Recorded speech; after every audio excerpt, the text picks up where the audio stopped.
And then there were 16. 12 of the 14 playoff berths have already been decided, with 2 spots up for grabs. And there is no doubt it's a little bit lopsided in terms of where the talent is. Most of the best teams, top to bottom, in my opinion, at least appear to be in the NFC, but someone is going to make it in the AFC to the Super Bowl. And I do think that a few teams have emerged as the favorites. Welcome to the SumerSports Show with Sam Bruckhouse. I'm Lindsay Rhodes, hoping that you had a wonderful holiday, are continuing to have a wonderful holiday. A lot of people off this week as well.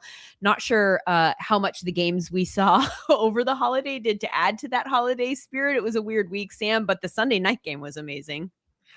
There was a lot of offense and there was a lot of things that can be taken away. So as all the dust settled after week 17, I'm starting to feel like I have some takes, Lindsay. I'm starting to really crank through some of the numbers and try to get a view on the aggregate and what's happened recently and what that means for the Super Bowl, what that means for who will win the conferences. And I think there's going to be a lot of exciting ball on both sides. Today, we're going to take a look at the teams that are in the playoffs that have already locked up spots, or the teams that could be in the playoffs in the cases of 2 spots that are yet undecided, through a very specific prism. We're going to look at this, not what their strengths are and how they might make a run through the playoffs in that sense, but what their weaknesses are. How might those weaknesses be exploited? Could they lead to an early out, maybe? Playoffs Achilles heels, so to speak. And we're going to go conference by conference. We're going to start in the AFC, where frankly, I think that the heels are maybe a little bit more plentiful than they are in the NFC. Why don't we start at the top, Sam? The team with the best chance to end up with the 1 seed, and that is the Denver Broncos. Is there anything there that jumps out to you as something that other teams that play them in the playoffs might want to try and exploit? Yeah, so right now the Broncos, at least on paper, seem to be the strongest team in the AFC. They have about a 60% of getting a first round bye. You go and check out the odds. They have the best odds of any AFC team to win the Super Bowl at plus 800. The question really with this team is, on paper, they're a good offense. Now, the eye test historically, we haven't really thought of this Denver Broncos to be a great offense, but on paper, they actually are quite a good offense. They're 11th in EPA per play, 16th in success rate, so they're above average. But the question is, can they have that down-to-down success against top-tier defenses? If you look across the season, in particular at Bo Nix, who I think is the true weakness of this offense, other than maybe some of the pass catchers, I think Courtland Sutton has had a really good year, and I think they have a really top-tier offensive line, at least according to our SumerScores, of course. But Bo Nix across the entire year is 22nd in completion percentage over expected, 24th in success rate. And that's even with avoiding all the sacks as he does. So he is just not a successful down-and-down quarterback.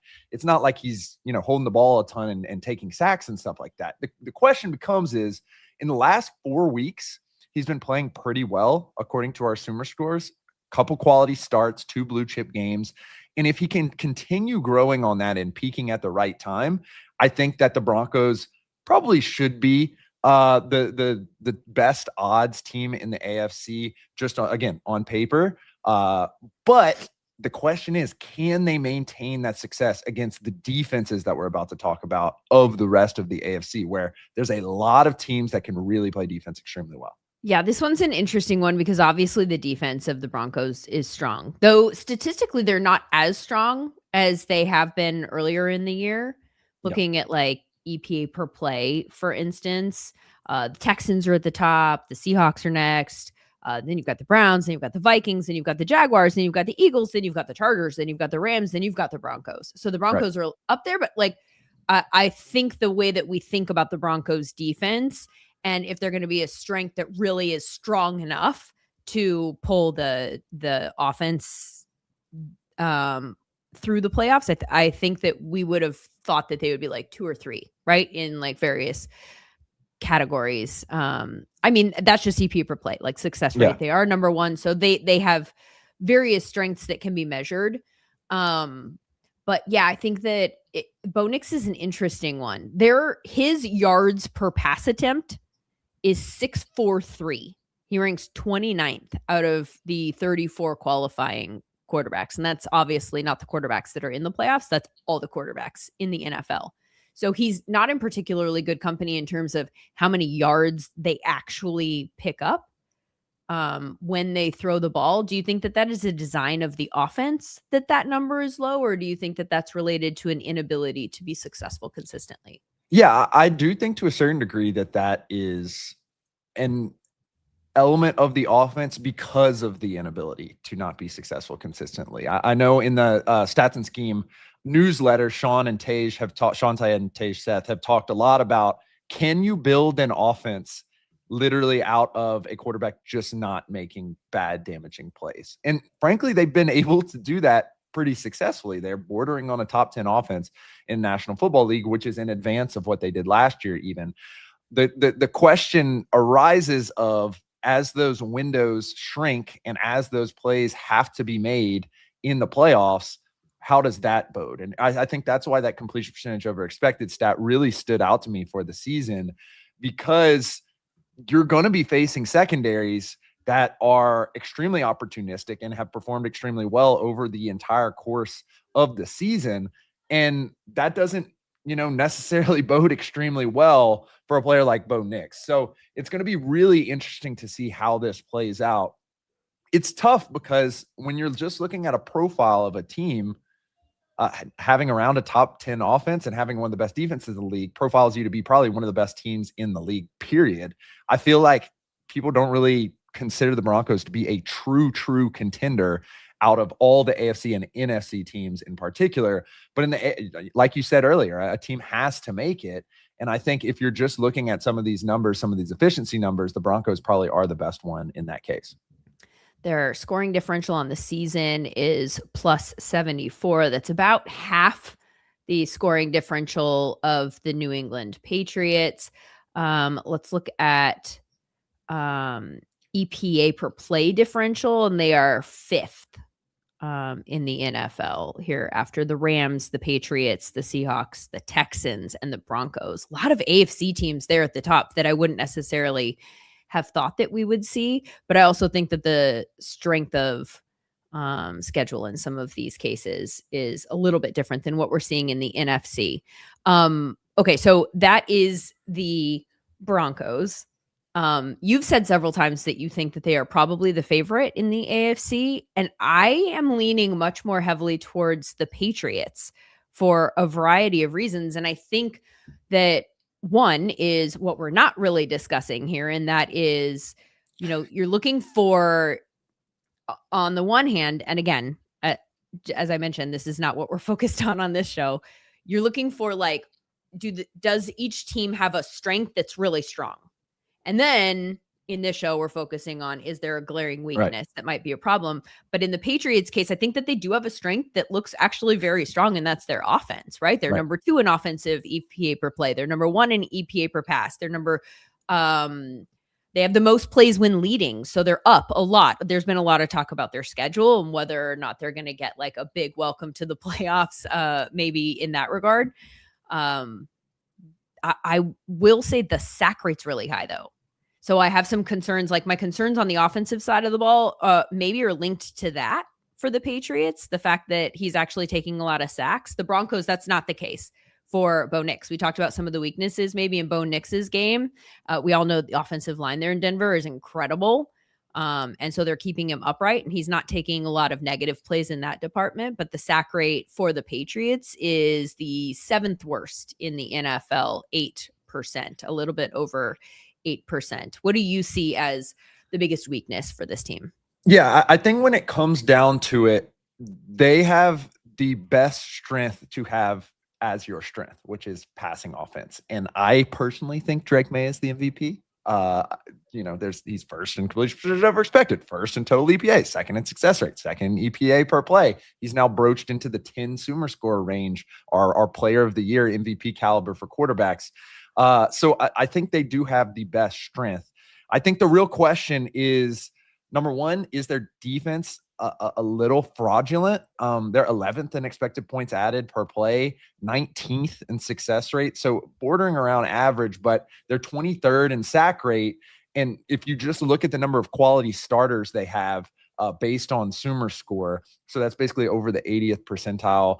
You expect that guy to be a starter next year as a result of his play this year. They really only have 4: Carlton Davis, Robert Spillane, Jalen Hawkins, and Christian Barmore, who is just barely sneaking in to that range. And so I do wonder if this defense just looks really great because the offense has been able to get up early. You mentioned the strength of schedule, which has been brought up several times by other analysts. I do wonder if their defense is slightly fraudulent. And if that defense is in fact fraudulent, they're going up against some of these very good defenses. I do worry about their ability to run the ball effectively on the flip side. So I think their main weakness is the ability to play complementary ball in a setting that is a little bit more competitive. Running game, game control, defense, game control. I do wonder if they can really match a team with an absolute certified strength and a less of a weakness on the flip side of the ball, like the Broncos or the Texans do have some pretty bad weaknesses, but the Broncos in particular.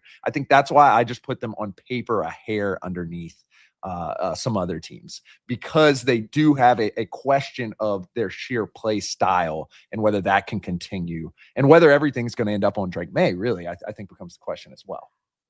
The AFC South is still up for grabs. The Jags and Texans fighting for that division championship in Week 18, though not against one another. Jags with an 89% probability of winning the division with a home game against the Titans. Texans hosting the Colts with a shot at the division title as well.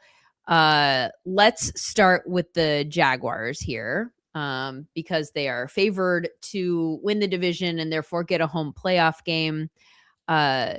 This one's an interesting one for me because the defense is in some ways a strength, and in some they're a big play defense, I guess is how I would describe them. But the process isn't necessarily consistent. Like, they have the 3rd highest interception rate, but the 3rd lowest sack rate. And they're also bottom half in pressure rate, which you and I both like a lot more than sack rate, because that's the process, right? So, and Josh Hines sounds like the poster boy for the pressure to sack, but they're just not getting the pressure either. So the fact that like, if they one of the things that we know about defense, and we talk about this a lot, is that defense is sort of reactionary, for lack of a better word. Like, you need the offense still to make the throw that's not the right throw in order to get the interception. You need to, like, you can do certain things, and we saw this actually yesterday, several really good defensive plays where the defender just punches the ball out, and it's not necessarily the fault of the offensive player, but there you go, it's a turnover. But in most cases, if you're going to force turnovers, you're going to need the quarterback to make a mistake. You're going to need the wide receiver to tip it to you. We've seen a lot of tip interceptions this year. Anyway, so I'm a little bit worried about now that when they're facing an increased level of competition, some better quarterback play in the postseason, are they going to be able to take the ball away at the rate that they have during the regular season? And if they're not able to do that, then the fact that they're unable consistently to get to the quarterback on the defensive side of the ball, it feels like it kind of neutralizes one of their strengths from the regular season. Yes, I think the Jaguars are very unique because I'm not sure what their weaknesses are, but I'm also not really sure what I can highlight as a strength either. This is the theme of the AFC, by the way, for the most part. Right.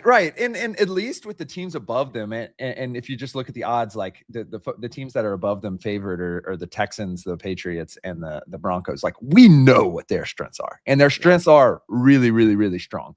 Yep. The problem with the Jaguars is, like, they're a team that's peaking late, but is peaking extremely well. They have guys that we didn't really talk about for most of the season that are playing extremely well now. You know, Parker Washington, Jacoby Myers comes on the team. He starts playing extremely in excess of what he was doing in Raiders uniform. And then that unlocks Brian Thomas Jr. as a deep threat. But on paper for the season, and again, like, the way that I like to look at this as a data scientist is, when you do have all of this aggregate information, there may be trends in the last 3 to 4 weeks. And unless there's something cataclysmic that happens, typically that'll come back down to earth, especially over the course of a 18-week season. This team is kind of just like average. Like, what do we make of the offense? They're 14th in expected points added per play. They're 15th per pass, 14th per rush, 17th in success rate. Trevor Lawrence is is kind of, in the middle of expected points added, but most of his production comes from running the ball and scrambling a little bit, which is unique. Travis Etienne looks great, especially if you're a fantasy person, but in terms of efficiency, hasn't been exactly fantastic. We mentioned those wide receivers, and then you flip it, like you said, to the defensive side of the ball, Lindsay. Like on paper, this is the 5th best defense in expected points added per play and 9th in success rate. And it seems like it's a result of 4 players: Foye, Devin Lloyd, Hines Allen, and pick another defensive lineman, because it's basically been a party as well with some of those guys. But I just don't know how good this team is, and if their recent extreme success is to be believed going against, especially the Broncos and the Texans, who we've seen have success over the years. One of the things that did jump out to me as I just kind of pop in and out of our different databases that we have here at Sumer, I was looking at some of the Sumer scores, for instance, at quarterback yesterday. And I was a little bit surprised to find Trevor Lawrence so high in our Sumer score rankings. We have him as an 8 on the season, in the 95th percentile when compared to every quarterback's season historically, going back to 2016. And he's finished strong, and that's really the big reason for it. We have, in the last 5 games, we have a 7.8987 for him. So it feels like he is at the very least kind of hitting his stride, and that maybe offensively that's a good sign from a momentum standpoint, that the earlier season struggles that they had on offense have at least been figured out to a degree down the stretch that would be arrow up, kind of heading into this part of the season. Yeah. And as you look at the accumulation of his season, we didn't really think he was a true quality starter, a guy that you certified, you're not drafting a quarterback throughout the entire draft unless it's going to be, a backup type guy until week 13. And then he only had 2 weeks as a quality starter. Again, the accumulation of the entire season, 13 and 14. Then all of a sudden he pops up into the 8 kind of Pro Bowl impact starter level. And so I do wonder if that slope starts to come back down a little bit, because basically until week 5, we thought he was playing as a kind of rotational backup, a guy who would really think about moving off. So I do wonder what to make of this Liam Cohen offensive ascension, especially given, we've seen some of the struggles that Tampa Bay has had. I think a lot of those have to do with injury. But it seems like everything's clicking. It seems like all the personnel, particularly the wide receiver position, has worked out, and they're really starting to fire on all sides. I do wonder if that's just a result of, catching some good breaks at the end of the season, scheduling, so forth and so on, and whether that continues to look the same going into the playoffs. That really is wild, looking at his if you look at it as the cumulative season and where the scores started changing for the entire season. You're right. The beginning of the season was just terrible, and then it's just gotten slowly better and better and better until the last 3 games. He's turned into an 8 player by our standards. That Jacoby Myers trade could not have been better for them. Like they needed him so badly. It's extremely unique, because often we talk about the 2 tackle theory, the 2 edge rusher theory, whatever this, but one that has been played out over the years is that if you can have 3 players that you trust to be pass catchers that can maintain a level of target share, how big of a difference it makes. And the ability for them not to just have to lean on Brian Thomas Jr. to kind of rebuild what he did last year with Mac Jones in a different offense and different scenario, really changed the face of this offense. All of a sudden, you have Parker Washington starting to have good games. You have a 3-level attack. You have players who you can get involved in the run game in different form and fashion. And so that trade worked out quite well for them. I'm really interested in what the offense is going to progress to next year, especially given they're going to have Travis Hunter back. Then they may have 4 quality options at the pass catching positions. They have Bashal Tutin, the up-and-coming running back, Travis Etienne, who's had a pretty good year within the offense, even though the efficiency has not necessarily been there. He has been explosive from time to time, however. And they just have a lot of good options for next year.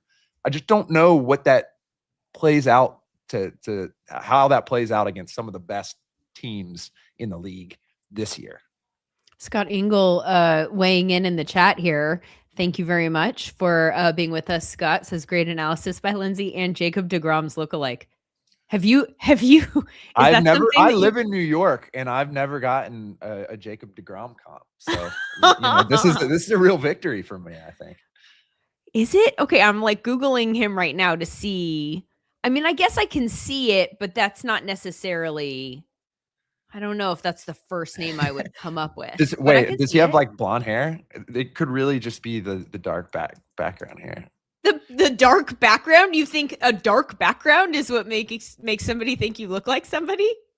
Yeah, no. I meant like if you can't, I don't know.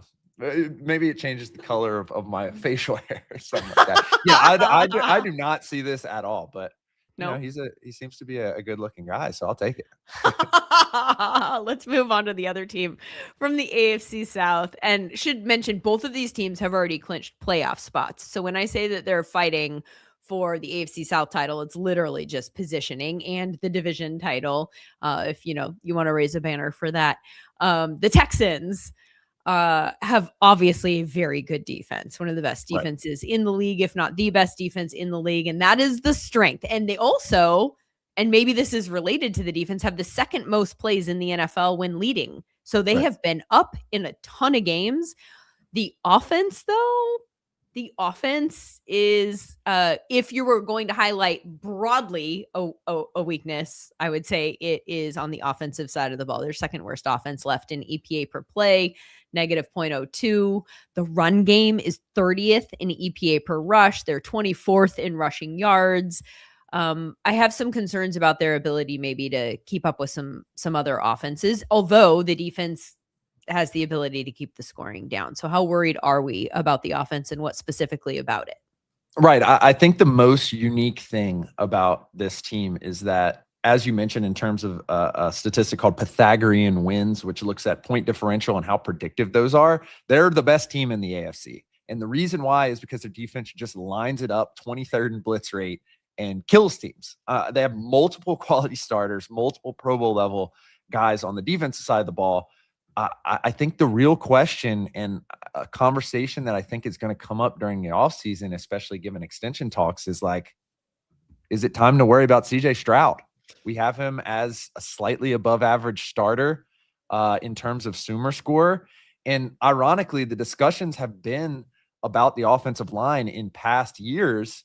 And we don't think they've been fantastic, but we actually like some of the performances by Andrews, Howard. We think Ursary has kind of come along as the season has gone on. Again, slightly above average, but we do think that some of these players are not performing to an absolute degradation of the offense. So the question becomes, at what point is it time to look at CJ Stroud and wonder what happened in that first year? And also, not for nothing, maybe it's not him. You look at Nico Collins, he's performed pretty well. You look at some of the other guys, and so maybe it is just another case of the offense coordinator not necessarily doing a fantastic job of putting his players in a place to succeed, and thus that most impacting CJ. But how many years can we realistically get away with CJ performing at slightly an above average starter level on a team that probably could contend for a Super Bowl without, really reckoning with it? I think it's an interesting question to have, and I think that's their biggest weakness. It's so fascinating because he was, year one for him, he was a massive strength, and we're completely sold on him and thinking they nailed that pick. And then year two, I think there was a lot of, but the offensive line. And so just hit pause on that evaluation. Like, we have to get him back in a better environment. And then this year, I think we're landing where you've described. Like, I don't know the answers exactly. And I feel like part of it, we have to start pointing fingers in his direction, because it's not completely the environment. Like, they did fix some of the things that were issues last year. There are a couple of offensive linemen that we think are playing pretty well. We've got Jake Andrews and Titus Howard, both as sevens on the season by our SumerScore metrics. By the way, I have also been, and this is such a nerdy thing to do, but I've been going team by team and pulling up the SumerSports just team by team to see who has the most high end talent Mhm. and who has the least high end talent, right? Right. Right, like who actually is. By the way, Washington. Whoo, I think Washington had 3 players that were 7 or above. I'll go back and I'll double check that, but that's the lowest that I've been Yeah. able to find is I just like go in a non-structured way, just looking at teams. Houston just pulled them up. They have 11 players that are 7 or above, and that is the most that I have been able to find. Now, I didn't Right. start with good teams. I started with bad teams. So it's possible that's not at all the most, but that's a great number with Will Anderson, by the way, Definitely. having a 10 season for us and defensive player of the year caliber Yeah. season. But 7 of those 11 players are on the defensive side of Mhm. the ball, to the point Right. that we're making earlier. So you've got a handful of players having pretty good seasons. By the way, none of them are 8 or above. The best offensive players we have scoring in the sevens for them Yeah. on. The most interesting stat for me year over year for this has been last year, and I mean, I saw it in person when they played the Jets. Last year, the discussion was that CJ Stroud is getting sacked because the offensive line is failing. And Laramie Tunsil had an excellent year. The rest of the offensive line did not.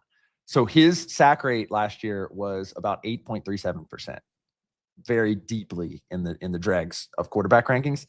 This year, it's like at 5%, around 5%, which is more, average, slightly above average. And so in that case, why is it not working out? That's a 3% dip in sack rate. That's a lot of EPA that you're now saving. What's going on? And so I do think that question could potentially be answered in the playoffs. You mentioned all the point differential stuff that they're making it work. I just want to see how CJ plays against some of the best teams, and maybe he stands out and turns it around, and this is the forum in which it has to happen. But I'm not going to bet on it anytime soon. What about the the distribution of the ball in the passing game? Just pulled up their target share numbers, and you've got Nico Collins with the 25% target share. And then next closest is Christian Kirk at 12. And then Jaden Higgins at 12. Yeah. Like it feels, it's just really, really heavily concentrated Yeah. into Nico. Yeah. They've seen some success with Dalton Schultz, who's like just under 20%. But typically when you're relying on one player that much, you either need that player to be absolutely incredible. Yeah. We're talking about JSN right there. We're talking about some of the other seasons we've seen, Tyreek Hill, for example, from time to time, or it's going to be a little tough for your offense to get going. So I do think, some of the injuries, losses, et cetera, have affected them at the wide receiver position from time to time. I think they thought that Higgins and Noel were going to be faster to bring along. And you mentioned the Commanders. That's been much of their problem as well. Like you got to have a baseline on these rookies that is reasonable. When you go ahead and fully guarantee a second round contract, it was clear that they had expectations that were in excess of where he was selected. That's not always the best bet. And so I think they are kind of in a standpoint where maybe you add a player or two through free agency or something next year, and this starts to look a little bit better. But at some point, it just is the quarterback. It's the hardest position to evaluate prior to, but once we get 3 or 4 seasons, we start to get a good sense of what a quarterback is, or at least how he will perform in that environment. What about the Bills? It's such a weird year Oh, for the man. Bills because, they're 11-5. They've clinched the berth. It's who would have ever thought at the beginning of the year that we'd be like, okay, the Chiefs are out. And also the other teams that you would think would step into that vacuum kind of haven't. Bills still can on the AFC because they're still alive, but they haven't really stepped into that. Like we're not talking about them until now. You would have thought at the beginning of Right. the season, if I said the Chiefs are out, that we're talking probably Bills and Ravens. And it's just such a weird year that the 3 of those teams, and I hate to put the Bills in the same bucket, although in a lot of ways, frankly, the Bills and Chiefs didn't have very different seasons in terms of like the advanced metrics. It just led to different win-loss records, right? Like the Chiefs, in a lot of ways, I posted last week that there were 8 teams that had that were positive EPA and Mhm. negative EPA on defense, like Yeah. good on both sides. And the Chiefs were the only one that wasn't in the playoffs, and everybody's minds were blown. Like, how did this happen? Which speaks to the variance sort Yeah. of with regards to the win-loss as opposed to just the process of playing. But I guess what I'm saying is that I've been surprised that the Bills have not stepped into that void, but I'm not really sure. To your earlier point about pretty much every team in the AFC, I'm not sure what their strength is. And maybe that's their ultimate weakness. Like, we're going to go find an Achilles heel and a biggest weakness, but I think that their biggest weakness is that they don't have a strength that's not Josh Allen. Like, I mean, I look at maybe the pass catchers. If I'm thinking ahead to the offseason of what has to be different, I think that they just need, and this is true for the Chiefs too, probably, like, maybe we just need to pay attention to that position a little bit more. I think some of these teams that have these really, really strong quarterbacks have Mhm. kind of said, like, they can afford not to put really strong pass catchers around them, and that those quarterbacks will elevate the play of those guys. And as much as I like Khalil Shakir, I think he's a very good football player. I like him very much as a 2. You know what Right. I mean? But, like, the Mhm. fact that that's where we're starting as our 1, I don't know. Let's put Josh Allen in a box real quick, because Josh Allen, in terms of efficiency, is still great. He's about 5th in EPA per play out of all quarterbacks. A lot of that has been with his legs, though. As a result, his Sumer score is more around a quality starter, which is fantastic. It's bordering around a Pro Bowl impact starter, but Josh Allen is an MVP, and we want him to perform at an MVP Yeah. level. Say so. Let's put him in a box, because I think we have longer term expectations of Josh Allen. I think their strength is the run game and their offensive line. Yeah. They are, 4th in expected points added per play. They are 3rd in EPA per rush. There's things I'm worried about. They're 22nd in sack rate, which, speaking about Josh Allen, who is in a box right now, but so we can't talk about it. I'm going to say it anyway. That's a lot of sacks for a guy who typically never gets sacked. I think their offensive line has had a little bit of regression. I still trust that group as one of the top offensive lines, especially given their production in the run game. I worry that they don't have a wide receiver, like you mentioned, Lindsay, that's over 20% target share. And I worry that James Cook yards per carry is so much higher than where you would expect it to be in his EPA per rush. So I do think there's questions about that. I do think their strength is their offense. Shocker, shocker, when you have Josh Allen. The defense is the weakness of this team. The problem is the defense has been the weakness of this team for like 3 years, and it just has never mattered. And I don't even know. I don't know what to expect. They're 14th in expected points added per play, 6th in EPA per pass, which is a good place to have as your strength on defense. 31st in EPA per rush. And when you're playing against these offenses that are going to try to do alternative stuff because their offense isn't that great, the thing you don't want to be bad out is allowing teams to control the ball, because that decreases the variance. And then Josh Allen is really in a box because he can't get the offense going. They're not running a lot of plays. That being said, I do think the defense is like a minor weakness on this team. And if you're going to consider Josh Allen sans, any performance metrics this year as the strength of the team, I thought I was going to be like a little bit on the edge here and just go ahead and say, I think the Bills should be the favorite. Obviously, they're going to have to play another game that throws in more variance, but I think they're the best team in the AFC right now. But they just lost to the Eagles in a weird rainy game, and they played the Patriots tight. And the markets seem to agree with me. They have them at plus 1,000. Then it's a cluster of the Patriots, the Texans, the Jaguars, who are kind of all around plus 1,250. The kind of more predictive win percentage point differential stats, Pythagorean wins has them as the 4th best team in the AFC.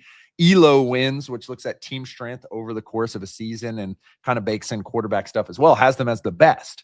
So I think in my heart, I think the Bills on any given day are the best team in the AFC. The problem is they just have all these little question marks, and the list of question marks is quite lengthy, and I don't really like how that feels. To your point about the run defense, though, okay, let's forget about the Super Bowl if they get there, and let's just talk about the path to get to the Super Bowl. Who in the AFC is going to run the ball on him? Like, in terms of thinking great about point. what weaknesses exist and how they match up against teams that can take advantage of those weaknesses. I mean, do you see who's it going to be? Is the Broncos, the Patriots, the Texans, the Chargers, the Steelers, literally the team that would be the worst matchup for them if that's the thing is the Ravens. Yeah, I think it's less about who can kill them in the run game, and the answer would be the Ravens. Yeah. And it's more about what kind of game scripts leads to a loss by the Bills. And I think the game script that leads to a loss is exactly what happened on Sunday against the Eagles, where the Eagles did nothing on defense. Did nothing on offense in the second half. Like literally the least that you can possibly do was done by the Philadelphia offense. Third percentile success rate, according to the lovely folks at the Stats and Scheme newsletter, which I would recommend everyone go subscribe to. Do it. Third percentile over our sample size in terms of success rate from the Eagles, and the Eagles still pull out a victory 13-12. I think that is the type of game scripts that you want to avoid. And a lot of these teams in the AFC are kind of built like the Eagles, where how much do we trust our offense? I don't really know, but I trust their defense a lot. And so I think that worries me about their path to the Super Bowl. But what doesn't worry me is really believing in a good offensive line and Josh Allen. The Chargers are up next. Before we get to their weakness, which is so obvious. Like this is the one where I'm like neon lights glaring. It's been the story of the season for them, and it's quite a weakness. And that's the O-line. I want to talk about real quick some news that's come out here, and that is that Justin Herbert's not going to play this upcoming week against Denver. They've clinched their spot. I mean, there's really nothing for them to gain per se. Well, I mean, it could affect their seed, but I guess that's why I wanted to ask you. Do you think it matters? Like, is there anyone in the AFC that you would be looking to avoid and or try to manipulate a first round playoff game against? But also keeping in mind, I mean, they're two separate stories, because I think that protecting Justin Herbert, who is the only reason that they are here, that's not true. There are reasons that they are here, but he is by far and away the biggest reason that they are here, despite the weakness that we have yet to talk about that we're going to talk about. But you have to protect him. He has to be healthy in the playoffs, or else you're screwed no matter what. So I think it's a smart move to sit him under the circumstances. Secondarily, do you think there's a benefit to moving yourself around? I don't really know if I think so, because there's two classes of teams above them in the AFC right now, which is their quarterback is really good, and I really would prefer not to play them in Drake May and Josh Allen, Patriots, the AFC East teams, or their defense is going to get after our offensive line, which is the Broncos, the Jaguars, and the Texans. Sorry. Texans. So it's just like, I don't like either of those matchups for the Chargers, really. Obviously, I like it a little bit better against the teams whose defense isn't that great. But I just prefer not to play good quarterbacks in the playoffs. And I mean, the biggest weakness with the Chargers right now, we talked about the offensive line, but the reality is like the team right now just doesn't have a bunch of players who are playing at blue chip rates. They only really have 4 quality starters on offense, not including Justin Herbert, and 2 of them are boomer bust guys, and Kamani Vidal and Quentin Johnston, who next year, given their usage, it may switch up. So that's wild. It's just like, we're talking about like the list of people at the top. Yeah. They don't have really and again, like SumerScore is not the end all be all. For sure. We're just trying to make a quick evaluation using our AI tools and using something that the eye can't necessarily pick up, which is every motion on a field as compared to every motion on a field going back to 2016. So not the end all be all, but when you don't have like any guys who are playing super well other than Herbert, who you don't really see it on the bottom line because he's getting killed, and you have a defense who has performed well on paper, 8th in EPA per play, but is 2nd in the league in interception rate. It does not exactly, get me super excited about their Super Bowl resume. No, I I think, and I tweeted this yesterday, I think it's a miracle that they are in the playoffs. And also, frankly, to a degree, a sign that the AFC is down this year, Yeah.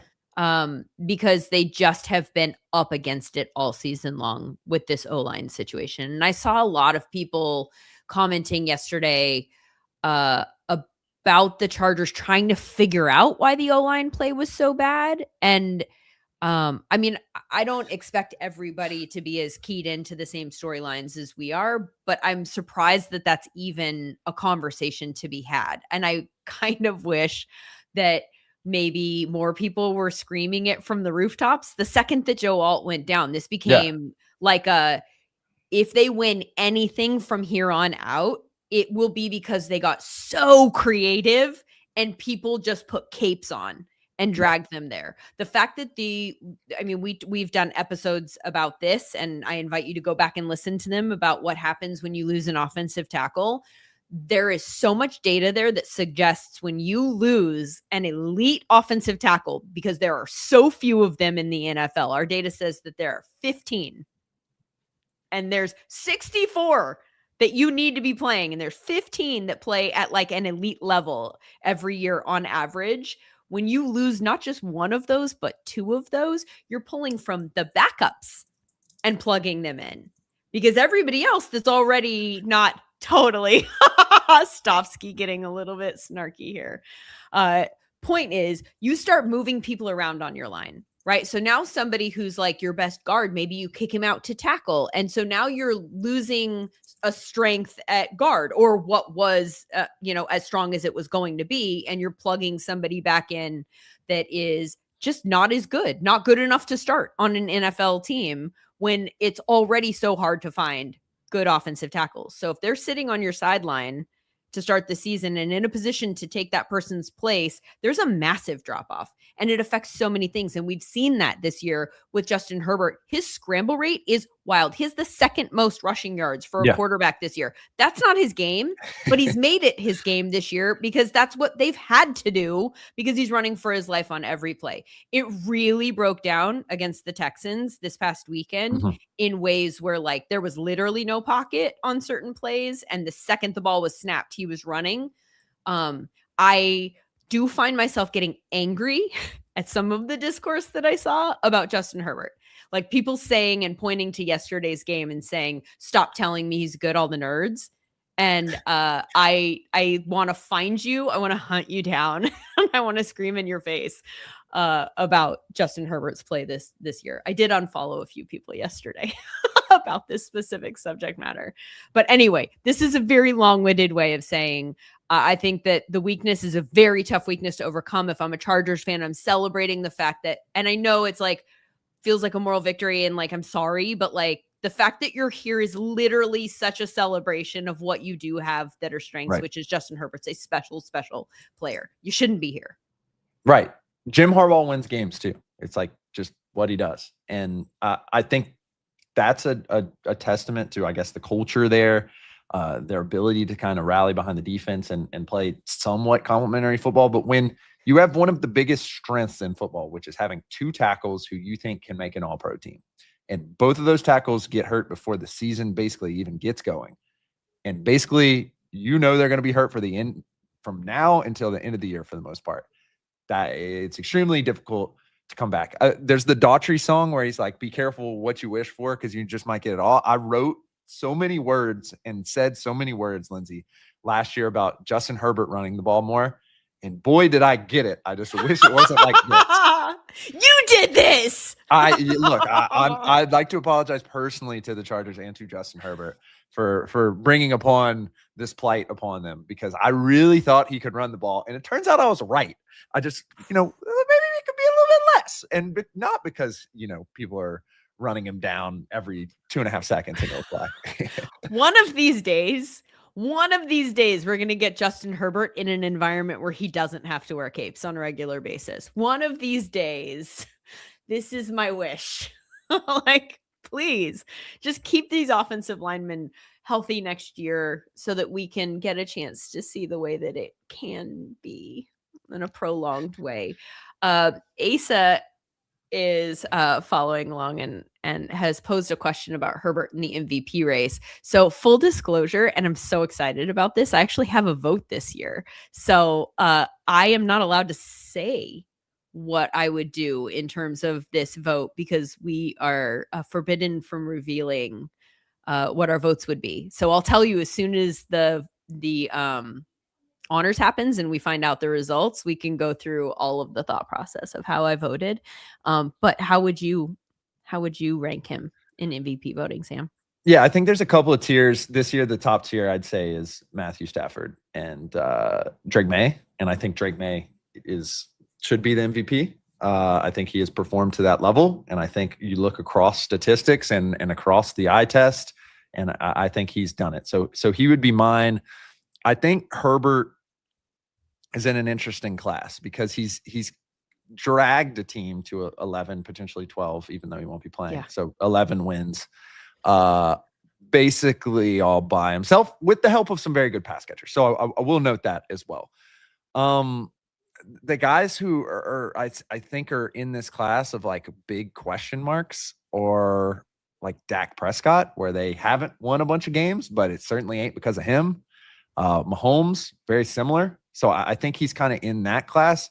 And I think Josh Allen is probably just a hair ahead just because of the sheer efficiency and the way that it's gone. I do want to, like whisper into the mic, and we're going to talk about this later, but like Brock Purdy has been really, really good. Dude, he's thrown a lot of interceptions relative for the number of snaps that he's been on the field, but you're 100% right.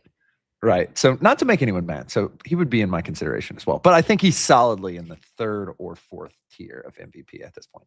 Here's the thing that I'll say about Herbert. I think that so one of the things that now that I have a vote, I'm like, I have to make sure I'm not embarrassed by any of my votes, right? Like I want to be able to defend every vote because that's your biggest fear is every year the votes become public after the awards go out. And there's always people who are like, who's this person? And why did they vote for that guy? And you don't want to get dragged. No one's going to drag you for voting for Justin Herbert. Like he's a legitimate MVP caliber player this year. Is it enough to garner a lot of votes or any votes? I don't know, but I think he's definitely in that conversation for sure. Okay, let's see. Who do we have left? Now we're going to pivot to the NFC North. All right, so these are the two spots that are undecided. Or I'm sorry, the one spot that's undecided and the two teams that are playing for it. It's the Ravens Steelers fighting for the AFC North, winners in, losers out. They go head to head. That game's going to be home for Pittsburgh. I think that these are these the two weakest teams in the AFC? I'm not sure if I want to put the Ravens there. I'm definitely going to put the Steelers there. This is an interesting one. Let's start with the Ravens because people have talked about the run game this year. Like Derrick Henry did not have a great fantasy season. And so people have talked about how this has been a down year for him. You go pull up the numbers. He's third in rushing yards. The team is number one in rush EPA. He's sixth in explosive runs for running backs with 100 plus runs. Like even a down year for him is actually not that down. Where their weakness looks like it is on offense is in the passing game. They're 25th in EPA per pass, which is just sort of mind-boggling because this is where Lamar's strength had, like the last few years, he'd gone away from being a rushing quarterback and really stepped into a guy who could just work from the pocket and just like break down a defense methodically. And this year has just not worked. Yeah. To put some numbers to that, Lamar last year, I believe, was at or slightly negative in terms of rushing EPA, even though he was situationally able to be, a great scrambler, et cetera, and was maxed out in terms of passing EPA. This year, he's slightly negative in terms of passing EPA, and he has about 20 expected points added, 20 plus in the rushing game. So that's kind of their weakness, but like, I'm not going to call a borderline 3-time MVP a weakness anytime soon. It's just a big, huge question mark because we have another good year from Zay Flowers, 9th in yards per route run for players over 200 routes, 12th in target share, at a quality starter SumerScore, which seems a little strange with that production, but is of note. I just like don't really know what's going on. I think their other weakness is stopping the pass on the flip side of the ball. Yeah. Yeah. And we saw that a little bit against Drake May and the Patriots last week.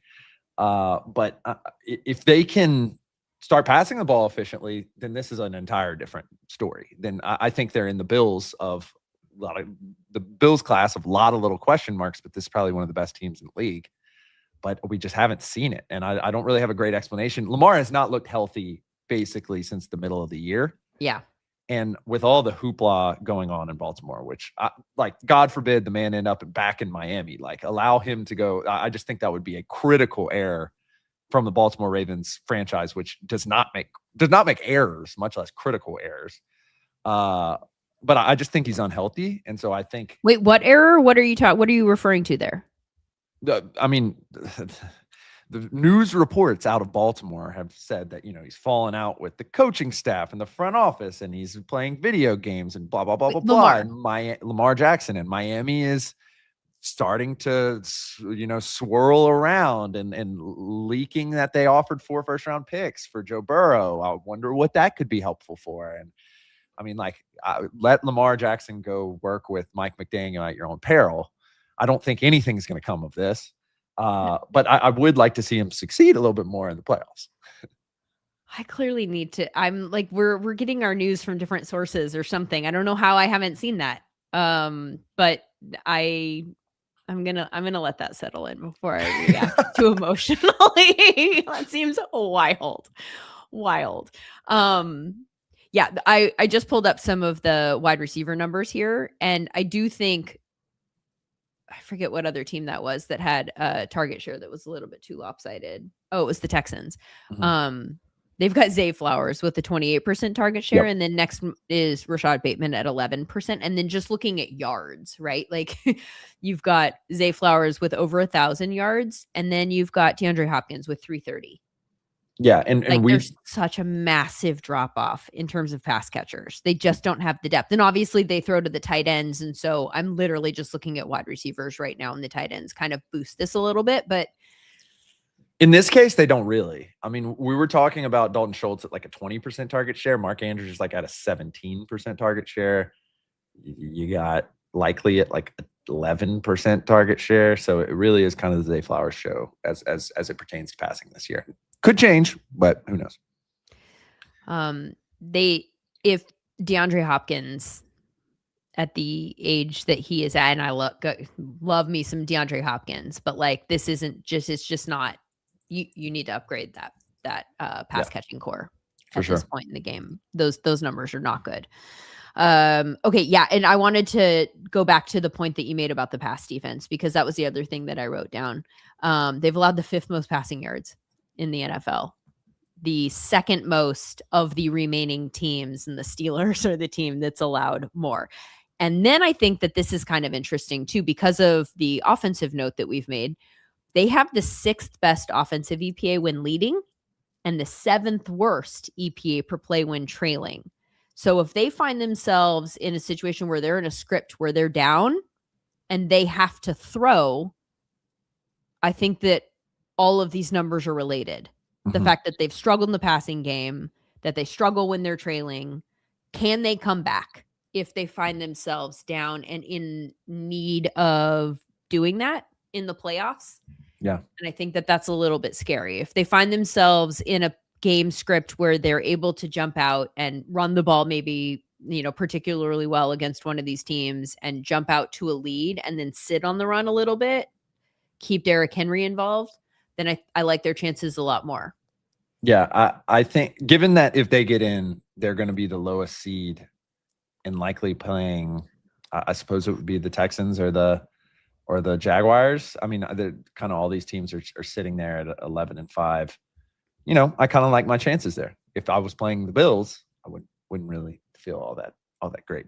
Really don't want to play Josh Allen or I guess the Patriots as well. Like we saw them go up against them. It was I'm not going to call it a stunning defeat, but it was a pretty sound defeat of the Ravens 2 weeks ago. So I in this situation, I'd really like to play the teams that I don't believe in their offense if I'm the Ravens. Okay. And that would be the Steelers for me, but they're not both going to get in.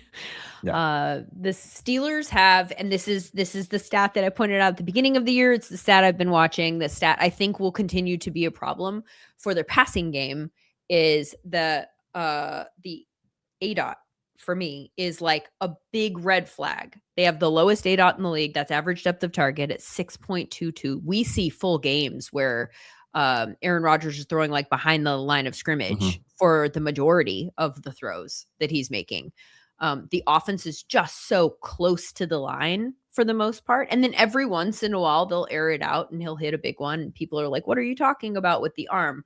But the story when, a quarterback gets older is an inability to do that frequently with accuracy.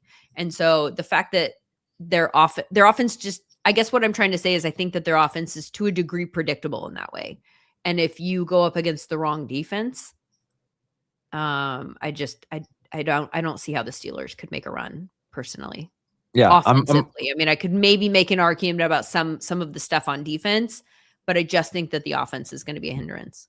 Yeah. I'm glad that you found like a clear weakness, Lindsay, because I just think this is an average team. That's not really a playoff team. You look at literally anything from the top down. At the top, they're more predictive win metrics. Pythagorean wins, 9th in the AFC. Their ELO wins, 8th in the AFC. Their offense, 19th in success rate, 15th in EPA per play. Their defense, 13th in success rate, 18th in EPA per play. Like, sure, their defensive line is absolutely sick. You got Hayward, you got Watt, you got Herbig, who has played extremely well. Highsmith, Benton, all quality starters. Hayward, Watt, Herbig, and Highsmith are all around a Pro Bowl level. But that's pretty much it. And so I just think that this is like the clear one in the AFC where I just don't know if they have a shot unless the game script works out really well. They're extremely well coached too. I think Arthur Smith has done a very good job given the cards he's dealt, and Mike Tomlin just wins 9 and 10 games a year over and over and over and over again, which is really, really hard to do in the NFL. So I think their clear advantage would be their D-line and their coaching. But, I don't really know what else to say about this team, really. They're +8 in scoring differential. Okay, that's right around 0 too. Yeah. In the AFC, but sitting outside the playoffs right now, Kansas City's +36, Baltimore's +28, Indianapolis is +62. This Indianapolis year is going to be one of the more I wish Jones wouldn't have gotten hurt, so we would have been able to like really see what this team was. Yeah. Get a clear and concise answer set. Yeah. Right? Like, would it have all fallen apart down the stretch anyway? Would defenses have figured this out? Was this bound for this no matter what? Or was it because of the injury? And now we just don't know. And so it muddies the whole offseason decision-making. Exactly. All right. That's the AFC. Let's move on to the NFC. I say with a smile on my face because substantially more fun. Gosh, it really is. There's just such a glut of really good teams on the NFC side of things. And I think that part of the playoffs is going to be just absolutely fascinating, particularly. And I don't know about you. My husband says I'm wrong about this. I feel like the Niners, and we're not going to start by talking about them, but I just want to off the top in terms of an umbrella statement. I feel like the Niners have been a team that no one's really talked about all year. Like, we've talked a lot about the Rams, down the stretch, particularly. The Seahawks, there's like a lot of Bears conversation. There was a lot of Packers conversation. I don't feel like I've heard a lot of Niners conversation. There was a period of time where like we were just really impressed because they were so banged up, but then they were winning games and we were like, good for them, that kind of thing, but not like this is a team we really need to worry about. And maybe it's just kind of an okey doke because they were playing for so long without their strongest players on the field all at the same time. So we just didn't have a really strong sense of what we were talking about. And so we didn't talk about them. But I feel like the Niners are that team that's going to kind of like sneak up and, they're in a position where they could be the one. And like, what are we talking about? And that advantage, particularly with the 49ers, I think would help a lot. This is an interesting scenario, as you said, where it just kind of got lost over the course of the season, particularly given they're in an extremely strong, interesting division in which they had a really easy schedule, and the market identified that in April and was like, this team's going to win 12 games. Sure enough, where are they sitting? With 12 wins. Like the market nailed this super early about their schedule.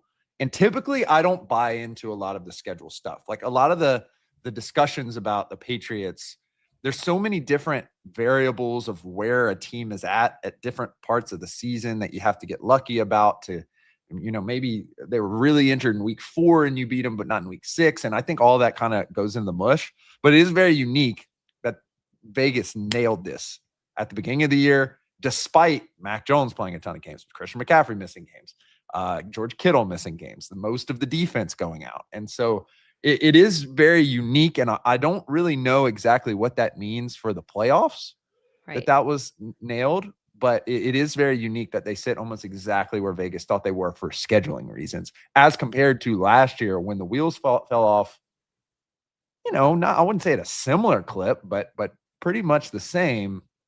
And it ended up much more poorly. They let's go ahead and finish the conversation with regards to the Niners. With the Niners? Yeah, I mean, since we're already kind of walking down that road, I'll go first. I mean, and I'd love for you to nail it down a little bit more if you can. The defense, frankly, is the worst left in terms of EPA per play allowed.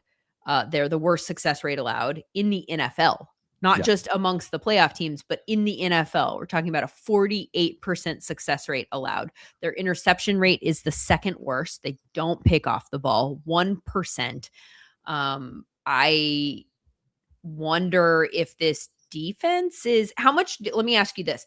How much do you think that is a product of just the guys going in and out? And do you think that we just throw those numbers out now that we're in the playoffs and we're kind of getting some guys back? Or do you think that the numbers that I just said are bound to be concerns? I do think that adding, the mystical Fred Warner would help. The problem is that, which there's rumors about him allegedly being healthy. He was on the sideline commentating very well, I might say, yesterday. So I don't know exactly how that'll play out. That'll definitely help because he is in a racer. He's one of the best players. Who knows exactly how healthy he is, but we've seen him play through like broken bones and still be an impact player. They do one thing well, which is get after the quarterback. That's not exactly helpful in the NFC this year, where a lot of these teams are not going to take sacks, notably the Packers and the Bears and Matthew Stafford, and then the Eagles are just not going to turn it over. So it's like not the most helpful thing on earth, not as helpful as it would be on the AFC side. The defense is just bad. And worse yet, we saw it with a true innovative play caller in Ben Johnson yesterday.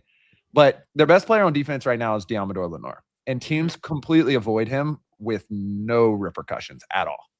Even Chris Collinsworth on the cast was like, Deommodore Lenoir has not been a part of this game because he's really good. And Ben Johnson was just like, nope, not doing it.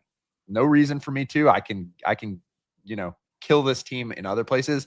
And boy, did they kill the team in other places. It was like a track meet. So I think that when it comes down to it, number one, their defense is terrible. That's the biggest weakness of any NFC team, I'd say. But also they kind of planned for this. Like this was like letting Talanoa Hufanga go, letting Travarius Ward go. It kind of was in the cards here. So I don't know exactly like how much it kind of slots into that Bills where it's not. I mean, the Bills defense is substantially better than theirs right now. But like we've seen them drag a bad defense at the Super Bowl before because the offense has been so good. In particular, the 49ers within the last 5 years. So I do wonder how much it truly matters. But as compared to some of these teams and how strong they are, I do think it matters this year in particular. A little bit worried about Trent Williams. Like they need him back out there. Yeah, I mean, they lost him the first play though, and then it was just home cooking after that. So Yeah. I definitely think they will need him against some of the stronger defenses, which the Chicago Bears is not. But man, I mean, Kyle Shanahan, I think is like coach of the year. We should start thinking about Kyle Shanahan because like the things he's pulled off this year. Christian McCaffrey is not explosive anymore. Christian McCaffrey is now a slot receiver, one of the best at it. As a result, like we think he's one of the best tailbacks in the league, and it doesn't really even have anything to do with running. Brock Purdy is now number one in a billion different metrics, which we've seen him do with Jimmy Garoppolo before, but it just feels different with Purdy. They have weapons in Juwan Jennings, who we've seen do well, but he looks great now. George Kittle, who's obviously probably the best player at his position in the league when healthy. Like Jake Tongas is now a viable weapon. Ricky Pearsall, when healthy, is a viable weapon. Brian Robinson's starting to run the ball well. So Kyle Shanahan's putting dudes in places to succeed. It's a reason why they're mowing through teams. And I'm, not the most willing to bet against that. I do think they're a little fraudulent as like a powerhouse team, but when it comes down to it, Kyle Shanahan's getting it done. He's had an outstanding season. Yeah. I do think the concepts were incredible yesterday. Just the use check motions, if you were to filter by that and just go watch those, they were crazy. I mean, and going back to like when they beat the Rams, when they had no business beating the Rams, Right. like he's just put on a clinic this season. I do think that we tend to get a little bit too enamored with the first year coaches that turn teams around for coach of the year. And so at the very least, I want to make sure that we are highlighting what Kyle Shanahan is doing for consideration for that award, because I think sometimes what we do is we take those coaches that we already know are good and we kind of take them out of consideration. But what he has done this year with the number of injuries that he's had to work through, and then to be in a position to potentially be the 1 seed in a just stacked NFC under the circumstances that they've been in, I think he's made a very, very strong case for himself. I want to read you some of the names of the people that they have at the top of their SumerSports as a team. They've got 9 guys that are 7s or above, and see if you can pick up on a theme here. There's 6 of them that I think tell a story of roster building and of also why they've been able to have success on offense. Christian McCaffrey, Colton McKivitz, who's an offensive tackle, Trent Williams, who's obviously an offensive tackle, Kyle Juszczyk, who's a fullback, George Kittle, who's a tight end, Pooney, who is a guard, and then that's the end of the list. 6 of them, all offensive players, are guys that either operate in the trenches or operate near the trenches or can go in and block. Mm-hmm. Like they've just created like a wall to a degree around Brock Purdy, with like the strongest people on their offense are all in a position to elevate his play in a number of different ways. It's been absolutely fantastic, and it's allowed Purdy to develop. We talked a lot about his scramble rate last year, and he's not scrambling to run as much this year, but his mobility is able to create opportunities for the offense quite a bit. We saw that twice in the game, and frankly, both of them ended up in touchdowns. The little throw out near the pylon, and then the sprint out that he converted into a scramble and ended up scoring on. So the development of Purdy alongside the veterans and kind of rotational players playing really well and being slotted into an excellent system that has added new wrinkles over, the wrinkles that were back in the 90s that still work to a certain degree as well, has been fantastic to watch. Purdy, just want to, and I already mentioned this, he's thrown a lot of interceptions. It's his, the interception rate is the 6th worst as a team. And I went and looked to see how much of that was Mac Jones, and it's primarily Purdy. Purdy's thrown 9 interceptions in 296 plays, which is a terrible interception rate compared to other quarterbacks. So there is maybe the threat. And I don't know, you'd have to go back and look at those and see how many of them were in situations where the interception doesn't matter, how many of them were really bad interceptions, but there have been a lot of interceptions. Let's go look at the Seahawks, who we pushed We've been past fascinated with to all get to year. the Niners. They are just a freaking fascinating team. The NFC West, dude. What are we talking about here? It's the Seahawks, the Niners, and the Rams. Like, you could make an argument. There is an argument to be made that those are the three best teams in the NFL, and they are all in the same division. There's also an argument to be made for other teams. Don't, get freaked out here. But like, these three teams are very, very strong. The Seahawks, I think, are very interesting in a number of different ways.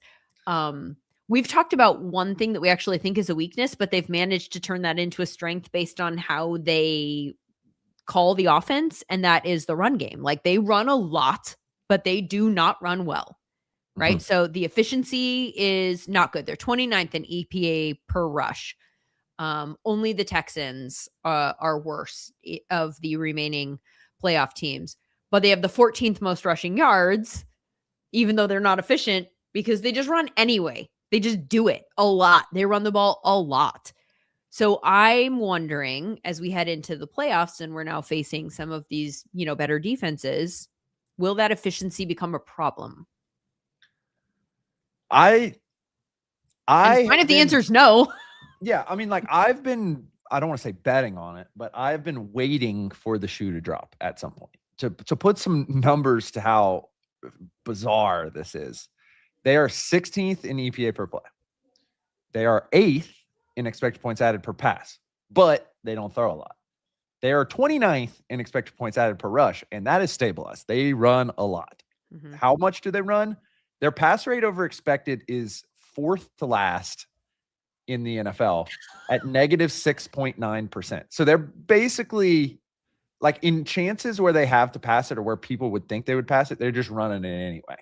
For a comparison, at negative 7% is the Ravens. The Ravens are the number one rushing team in the league, and everyone else around them there is trying to control the ball because they're not very good. The Raiders, the Jets, some of these other teams, like, so they are basically either saying our offense is so bad that we want to control the ball, which doesn't really make sense because they are efficient at passing the ball, or they're saying we're really good at running, which they're not because they're not the Ravens.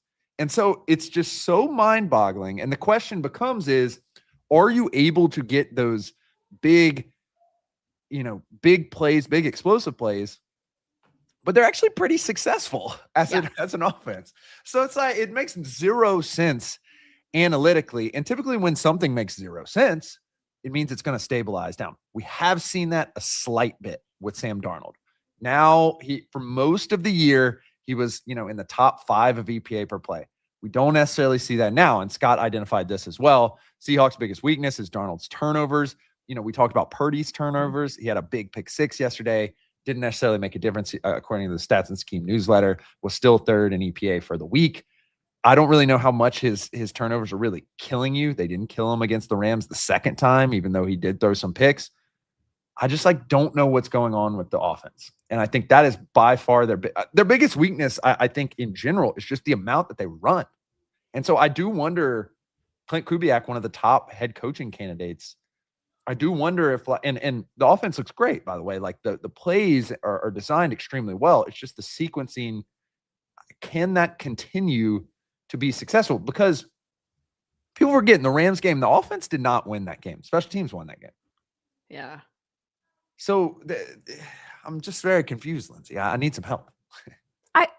I wonder, though, and help me work through this. I wonder if it's not a weakness as long as the sequencing is the right sequencing, which it feels like they're nailing that because they don't throw a lot. The pass rate over expected, as you said, very low. It feels like they are sacrificing the run to get the defense in the looks that they want so that at exactly the right moment, they can take advantage of the look and go, we got it, throw. And then they're able to have success in the passing game because they're keeping the defense off balance. Like, do you think that this passing game would have the success that it has had if they weren't running at the rate that they were running at? I don't know if they came out and they just, especially like we've talked about this all year, the target share to JSN, everyone knows he's getting the ball. Yeah. Everyone knows he's getting the ball and it still works and he's incredible. So partially he's incredible and that's good for them.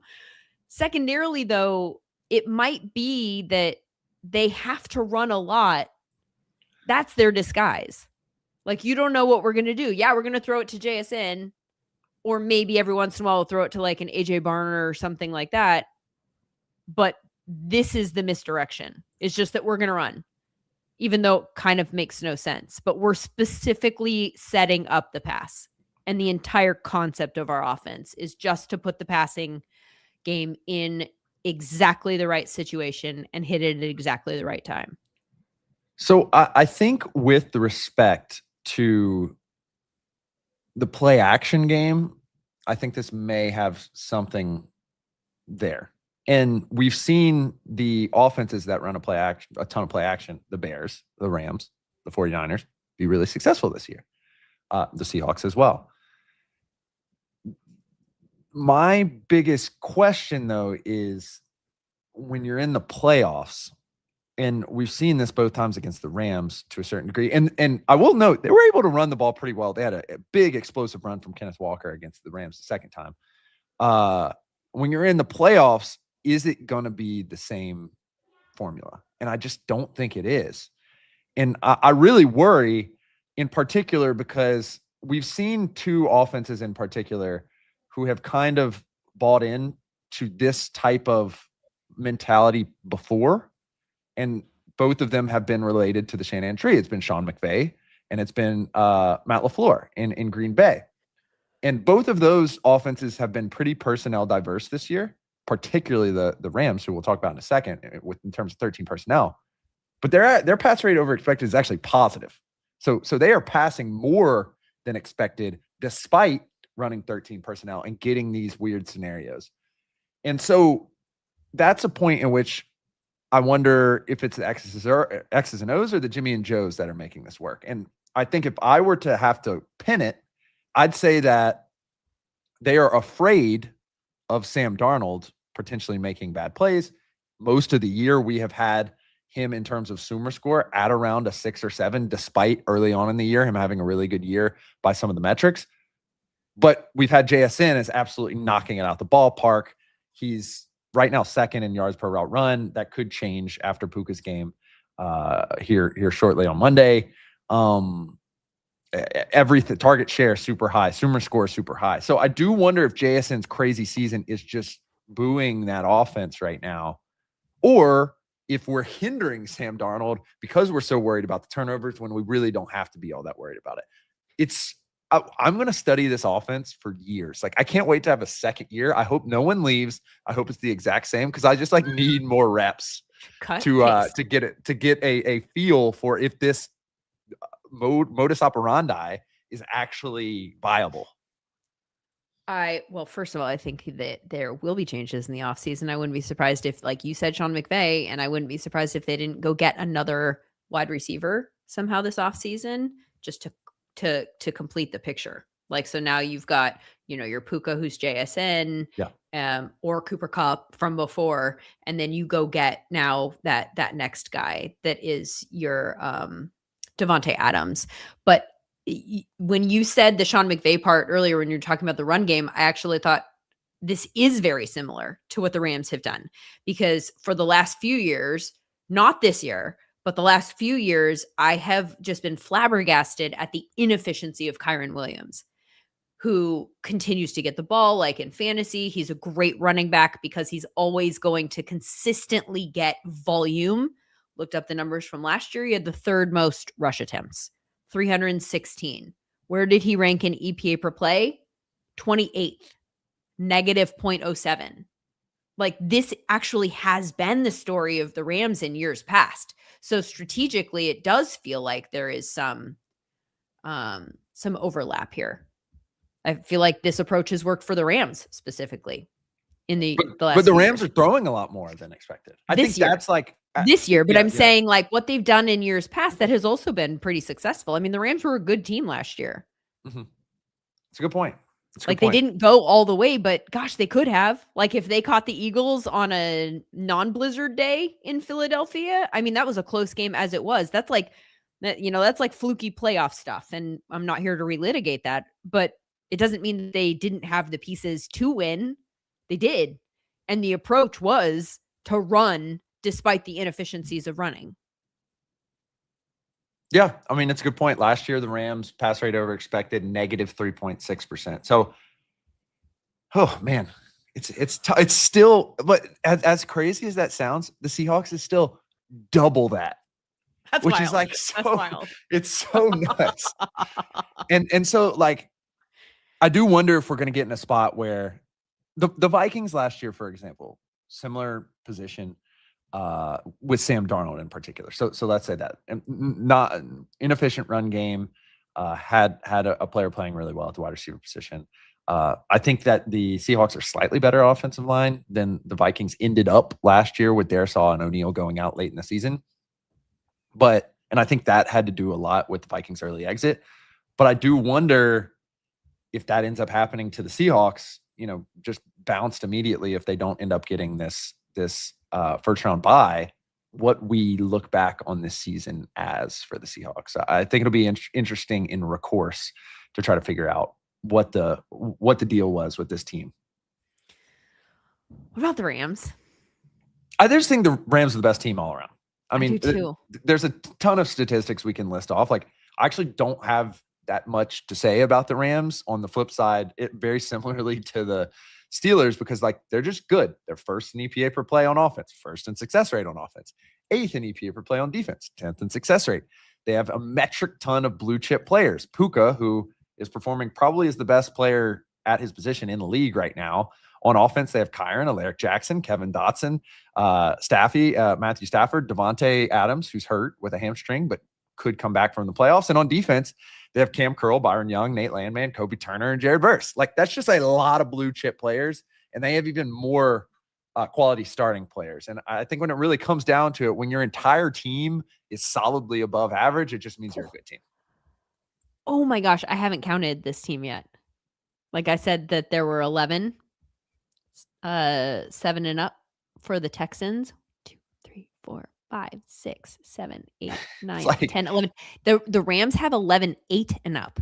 Yeah. It's 12, basically 15, half of their 16, starters 16, are Pro Bowl 17 level. players. 17 players are 7 and up. Yeah. They're performing at a different stratosphere God. right now, except on special teams, which is literally so bad that it has lost them games. Like, at most of their losses. And lost people jobs, right? So what will it look like? They've tried to negate it in the kicking game by just kicking out the end zone every time. And that killed them against the Seahawks. Killed them against the Seahawks, because it allows them to get back in the game, because you're just getting the ball at the 35. And it was a strength for them. Unfortunately, the kicker, who was very good at the dirty balls, wasn't good at the balls through the upright, which is, not ideal. But it's very interesting that it was a strength for them at the beginning of the year. But I mean, huge punt return against the Seahawks, block kicks against the Eagles, missed kicks against the 49ers. Like, most of their losses can be chalked up to bad special teams play. And so, maybe they get a week where they just really lock in on special teams. And a lot of people can say that's variance, but like, that's the true weakness of this team right now. Hopefully they can get it figured out.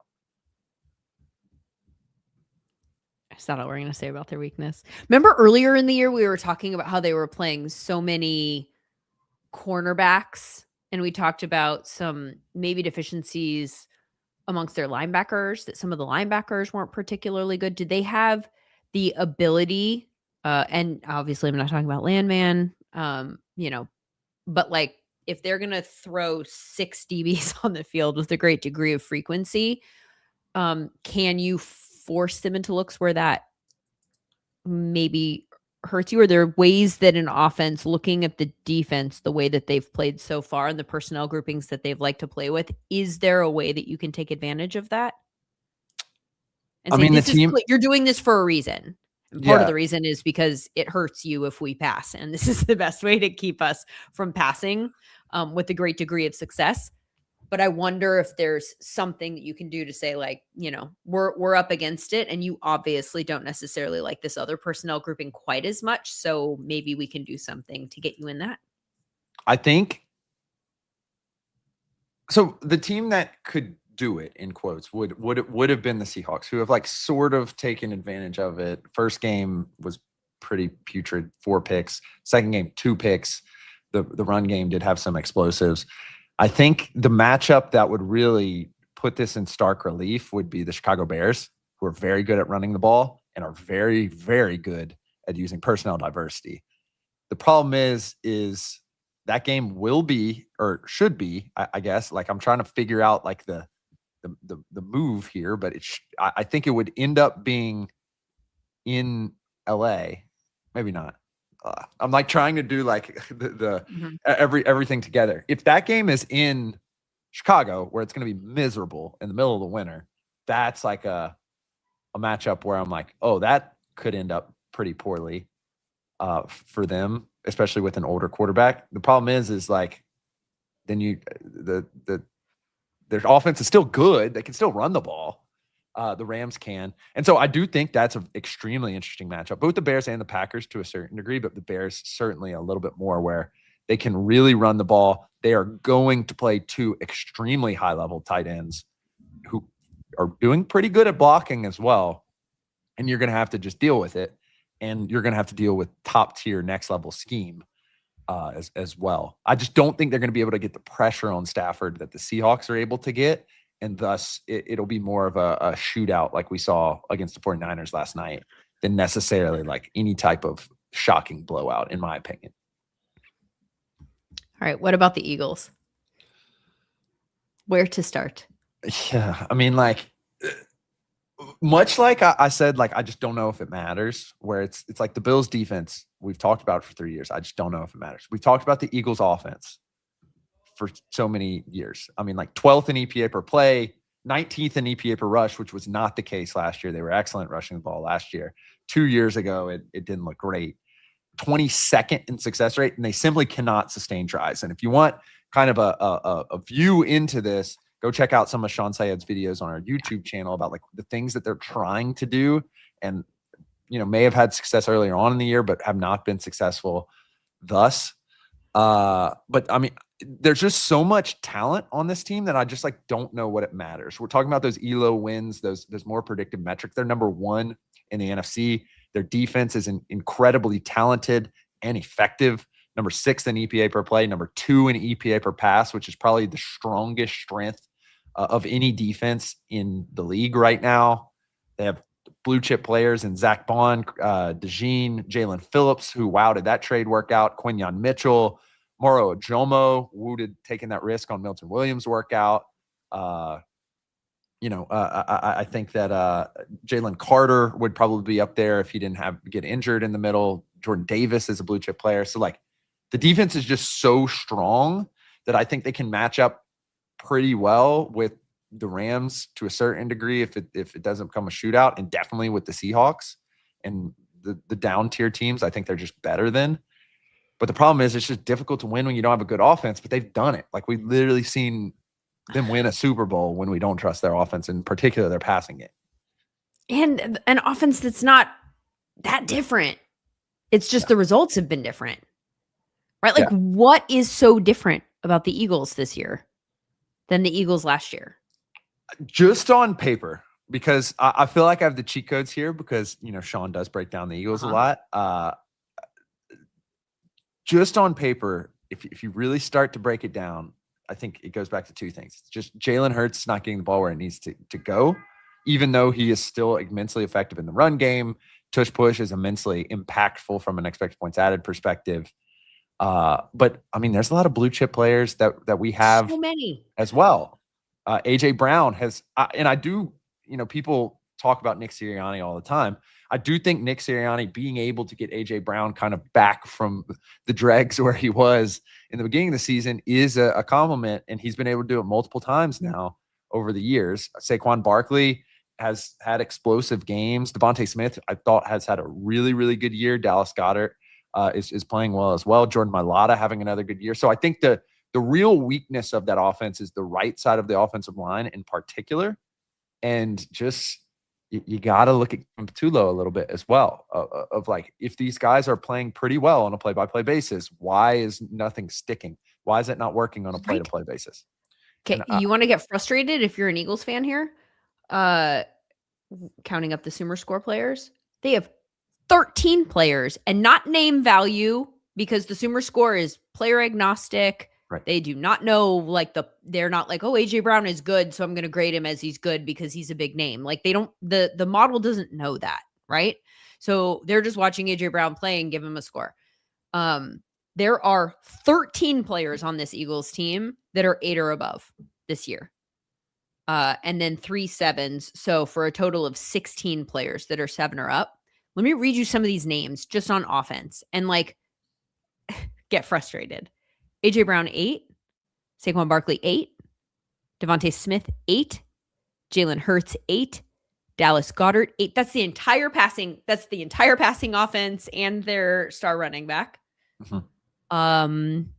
Offensive line, just Tyler Steen and Jordan Mailata is a 9. Yeah. Like, that's literally every single skill player on the Eagles has had an 8 or above season.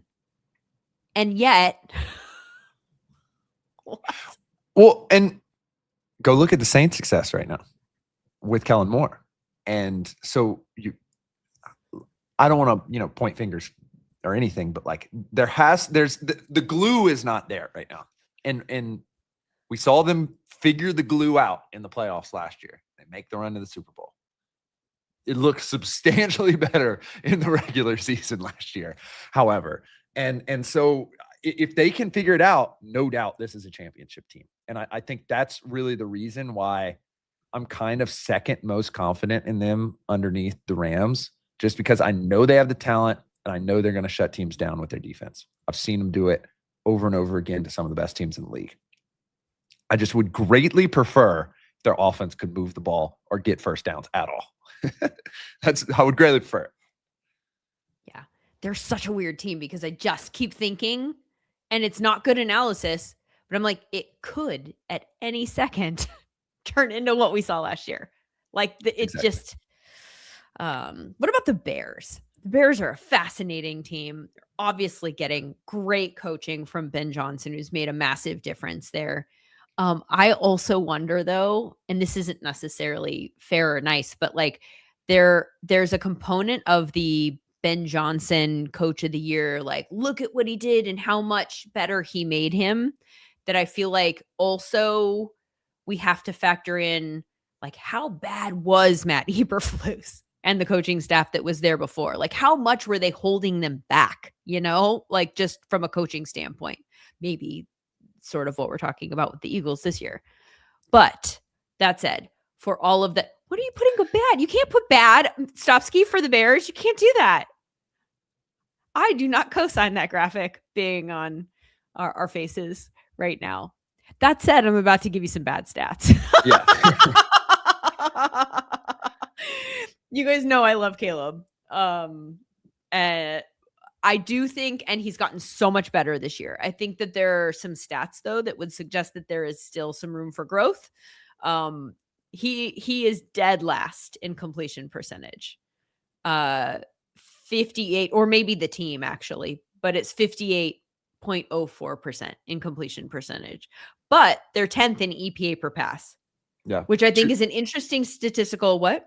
2 players with similar amount of play, or not similar amount, but over 100 plays who have less. Shedeur Sanders, JJ McCarthy, and then Caleb Williams is third to last. Good God. So is it the team that, anyway?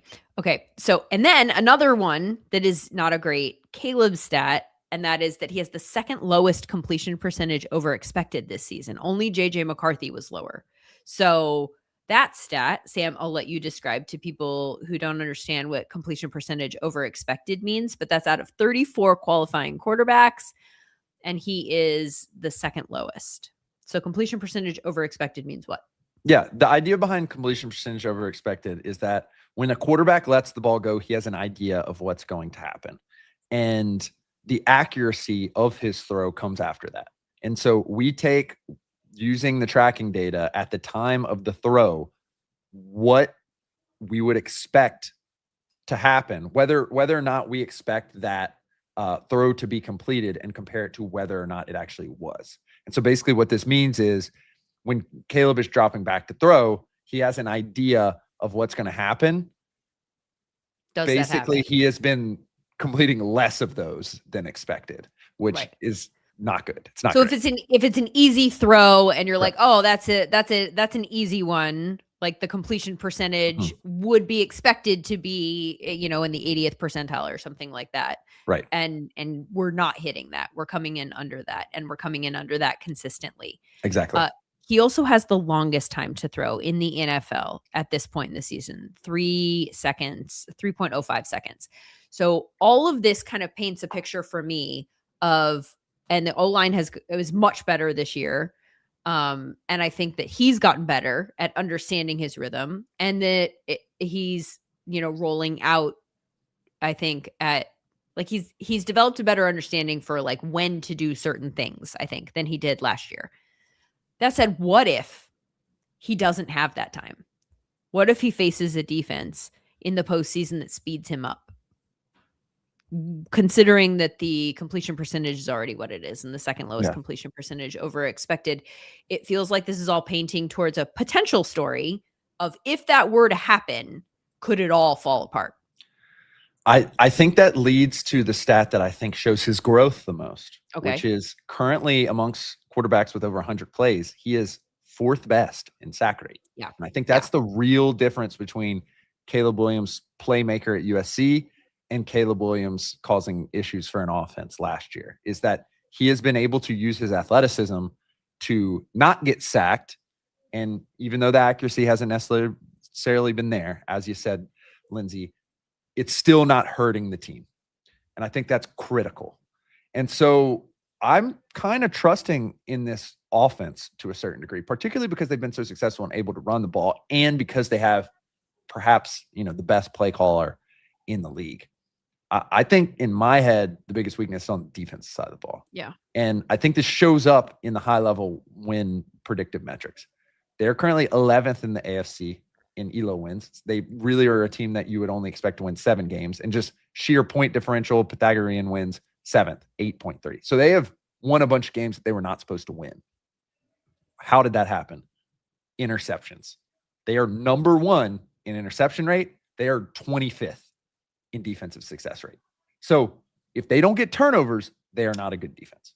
And so when you add in some of the stuff that you said about Caleb on the offensive side of the ball, and then being a very run reliant, if not necessarily run heavy in terms of play calling team, it does make sense that, you'd expect them to be more around a 500 team than they necessarily will be, where all of a sudden, last week they were technically competing for the 1 seed. So I do think this team is a little bit fraudulent. I do think their offseason is going to be really interesting. I wonder if it's going to look very similar to the Bucs last year, where they tried to invest in some key core positions that we didn't expect them to. But for the most part, I really like this team. I think if you get a good matchup in Soldier Field, they could definitely steal a win or two.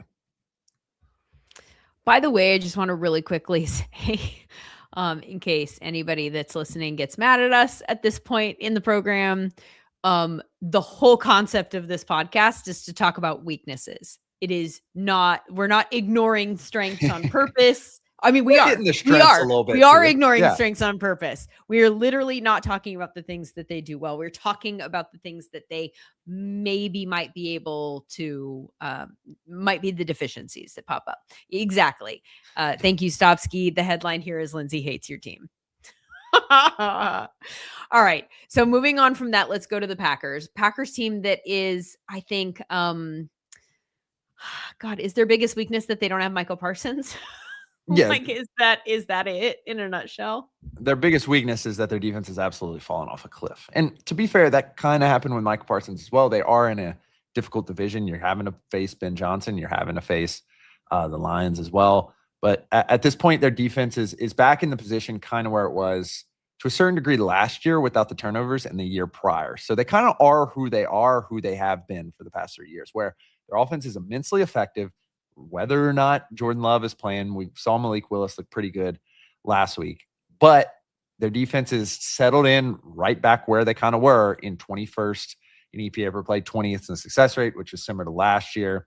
They only have a few quality starters on defense: Xavier McKinney, Edge Cooper, Keyshawn Nixon, Evan Williams, and Micah Parsons ain't coming to bail you out in the playoffs. And so I think we can expect a similar outcome that we've seen in the last 2 years, which is maybe they catch a nice victory in the playoffs, but I just don't know if this is a Super Bowl team right now. What's going on with Rashawn Gary? Yeah. I mean, the whole crux of the Parsons trade really was that they were going to be able to maximize this defense, which had a lot of expensive or high value in the draft players. Edge Cooper was my favorite one, who I thought it was like just going to mega charge this guy. He's had a good year. He has not made the jump to, the Fred Warner level of linebacker that we've seen. And that's kind of the same case with Rashawn Gary this year. You would think that the same discussion we had about the Steelers, where you have TJ Watt, who everyone's worried about, then all of a sudden you got to worry about Nick Herbig. Then all of a sudden you got to worry about Highsmith. You'd think that would be the case. We just necessarily haven't seen like the rub come back for Rashawn Gary this year. And I think that was kind of a major portion of why you make that move. I think in the recent weeks that I talked about, where we started to see a slight decline in their defense, despite Micah still being there and playing at an extremely high level, that's a major portion. And I think when it really comes down to it, now that he has to be the guy in terms of pass rush against some teams that you need pretty good pass rush against, it just causes pretty big problems for you. All right, that's the Packers. Let's move on to the two teams from the NFC South that are fighting for a division championship this weekend. We've got the Bucks and Panthers going head to head, winners in, losers out. What do we think about the Panthers, who have a 51% chance to win the South? This is an interesting probability attached to this. 51% for the Panthers, 49% for the Buccaneers. So essentially a toss-up. It's basically a toss-up. I think all things equal and no injuries to, proclaim, I think the Panthers are probably the worst team out of the group that we've really talked about. You go and look at their predictive metrics. They are substantially closer to a team that is losing their division than winning their division. Right. Pythagorean wins around 6. ELO wins around 6. That's 12th in the NFC or 13th in the NFC. So you're starting to bob around, especially in a regressed metric, one of the bottom teams in the league. I think they have been able to turn their play style and turn a young defense into a strength. And thus, I think they've been able to take some of these W's, particularly behind in the early year, a pretty good rushing offense. I just think that style of play catches up with you at some point. I don't know if they're a real player in the playoffs. I would expect them to lose their first game. But a team that's trying to rebuild, it is good to catch some of those wins and continue to upswing. I think the Panthers in particular, for the second straight season, are going to have one of the most fascinating off seasons to watch of any team, given their record this year. I mean, also more fascinating if they are able to win the division, get into the playoffs. If they, for some reason, pull off a victory in the NFC in the playoffs once they're in, I mean, all of these steps, if they're able to check these boxes, make their offseason even more fascinating, because it really complicates things. Because like you have said, from a process standpoint, there's been a lot of bad football played, right? And so, but then they had that game against the Rams where they just played like their best game of the year in a lot of different ways. And we're able to take that one, which shows you that it can happen, but it feels fluky to a degree based on the way that all of the numbers pan out. Like, this is the worst offense left in the playoff mix, and the 7th worst in the NFL this season in EPA per play. They are negative in every offensive EPA category, meaning that the expected points added are less than 0. They're basically behind the chains on every play. Every single one. EPA per pass, they rank 26th in the league. EPA per rush, they rank 17th. Bryce Young is averaging 6.2 yards per attempt. That is the fifth worst of the 34 quarterbacks with 250 plus plays. They have the fifth fewest plays in the NFL when leading. Only the Jets, Raiders, Saints, and Titans have run fewer plays with the lead. It's wild and also a statement about the division that they are in the hunt for a playoff mix. Not to rain on everybody's parade, but just to keep it real in terms of what we're looking at going into the postseason potentially, and then also going into the offseason, which is why I think what you said about this offseason being fascinating is really interesting if they back into the playoffs, because it doesn't mean the team is good. Continue along this path. Like, there are still things that are going to have to be tweaked pretty wildly this offseason in Carolina. And I wonder how much tweaking they'll do if they are able to win the division. Definitely. And I think you try to find something that explains this. And on defense, they have been able to, hold teams to about an average success rate. And I am willing to say that I think they kind of hit on the Tedero McMillan piece. Yeah. He hasn't played great in recent weeks, but he's been able to put together a pretty quality impact season. I still, for the most part, kind of trust the offensive line. I think Damian Lewis was a great addition and has played well basically since he's been there. I think Taylor Moton, who is aging, is a good tackle. I think we saw a little bit of development from Mickey Ekwonu. And so I think you just stay the course and hope that when you hit on the quarterback, that it hits big.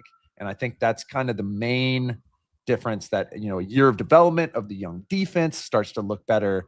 The quarterback makes sense. The problem is you have to make a decision on the quarterback this year. It's no longer, we can keep Bryce for another year on a rookie contract and try to piece it together around him. You got to make a decision on the fifth year. What are they going to do with that?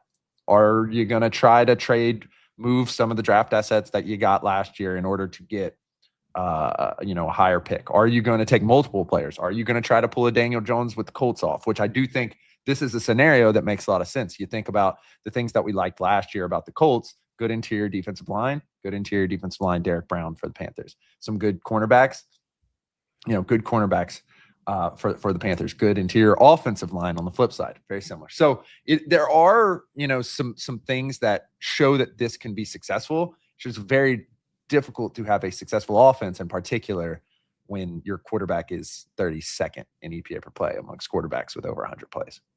I'm going to bring Stopsky in because I know you've looked at these numbers, Sam. What's Stopsky, this is a test. Oh, God. And you're not expected to pass. Oh, good. That's why I'm bringing you in. It's back to college. All right. If you had to guess, which of the Panthers players was the highest graded in SumerScore? Is it Tet? Nope. He's second. Oh. Have you seen the answer, Sam? Yeah. Do you believe, as do I, that is it a tight end? Very few people would guess this name? I believe that is correct. Do I get a second guess? Yeah, go for defense. it. We'll you give can take 10. I don't think you're going to get it. Defense? Okay. And it's not a name we know? Well. All right. Well. All right. I was going to say like JC Horn. But all right. Yeah, that's all right. Yeah. Who is it? It is Michael Jackson, defense, the cornerback. That was my third guess. There are people listening right now that just learned that Michael Jackson is a cornerback for the Panthers. That's wild. Yeah, and to be fair, like we technically have him as having a 96th percentile season, very much booned by the last 30 weeks. Yep. On season average in terms of games, he's having above average games pretty much every game, which is good. But it has been limited.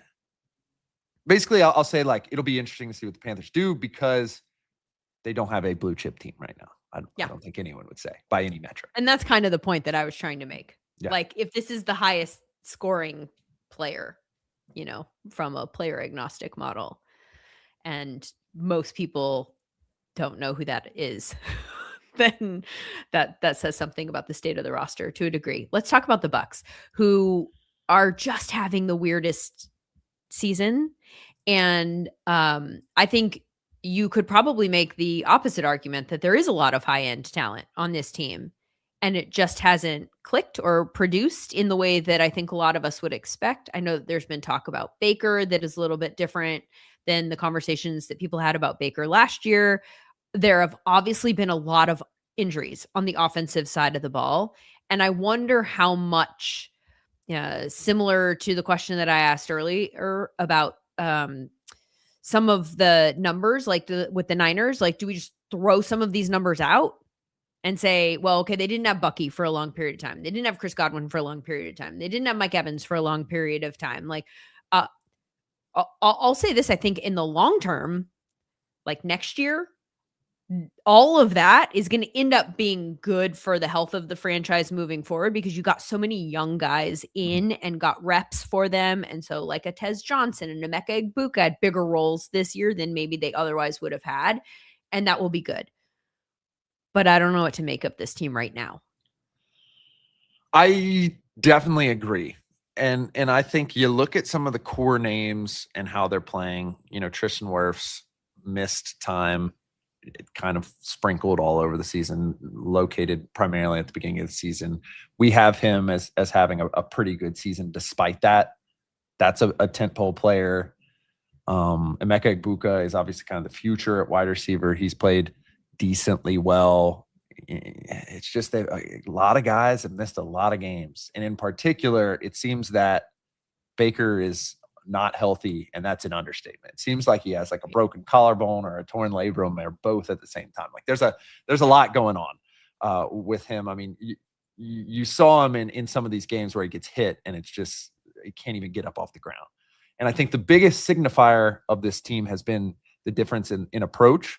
Remember, like Grizzard was part of this crew last year. And in terms of pass rate over expected, they were right around 0.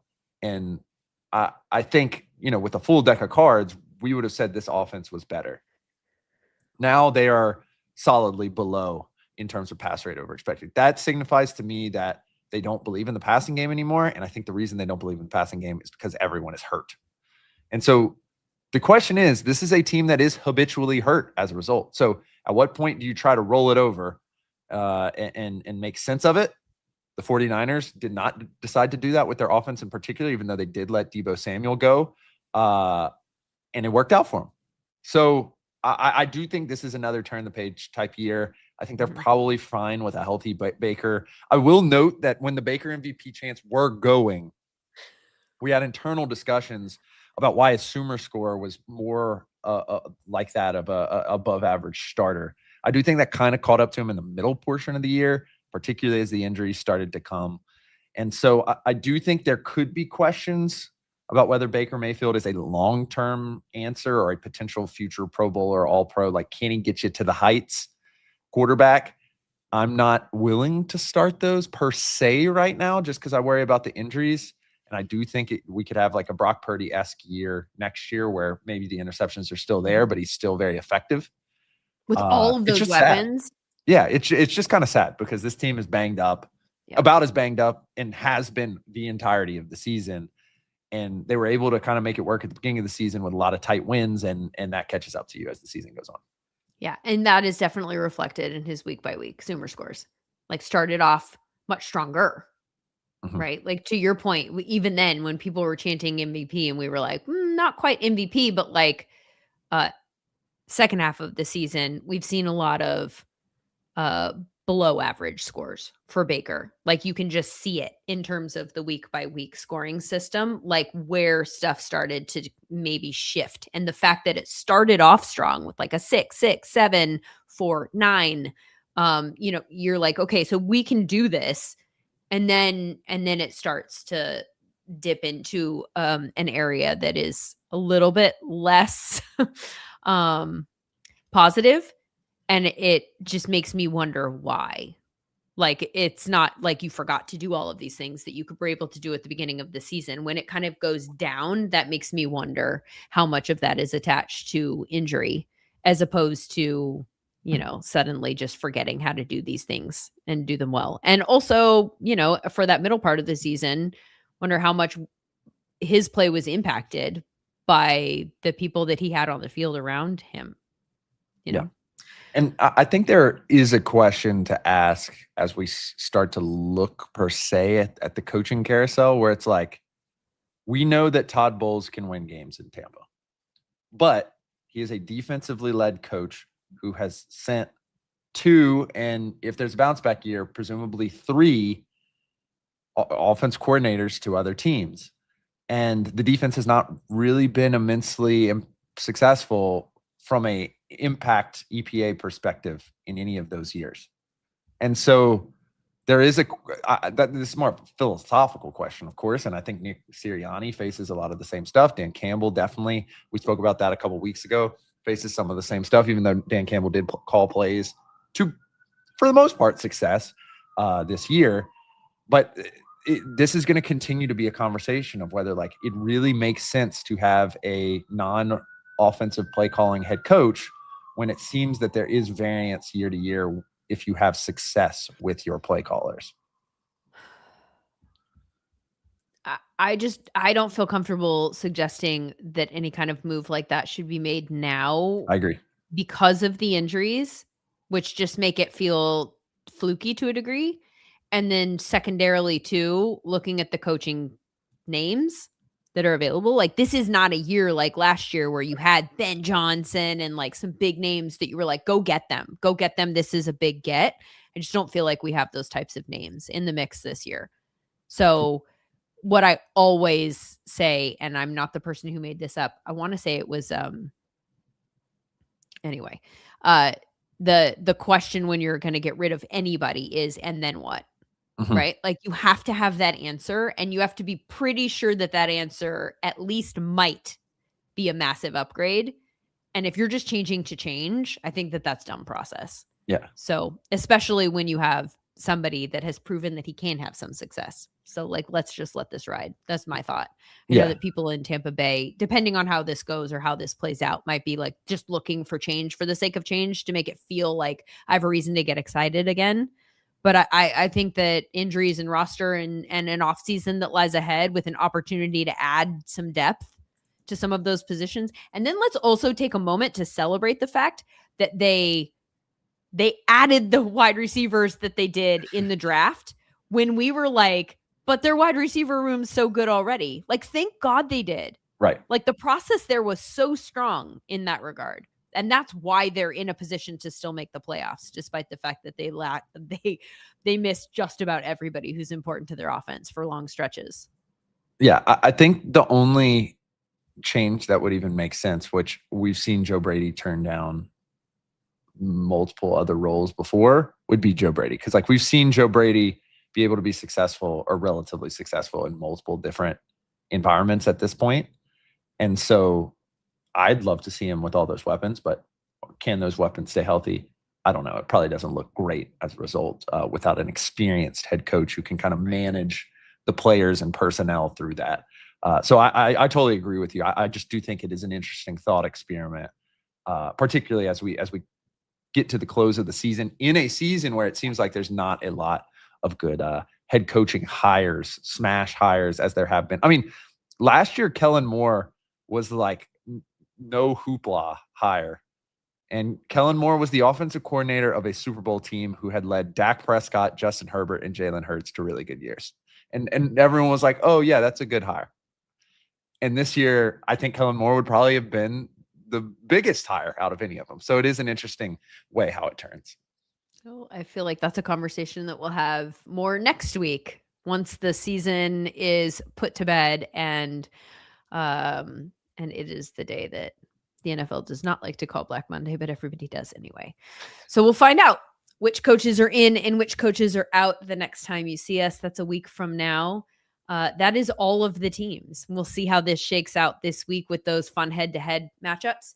And then obviously the seeding will also, one of the other things to look forward to this week is who will actually play and who won't, right? Because there are going to be some teams that, like Justin Herbert, which we already mentioned, are going to decide to go ahead and sit their players. The Rams are a team that I kind of have my eye on there, I think, because they have done that, not last year, but in 2 years ago when they decided that they didn't care about their specific slot in the playoffs, and they were just going to go ahead and make sure that they were healthy for the postseason.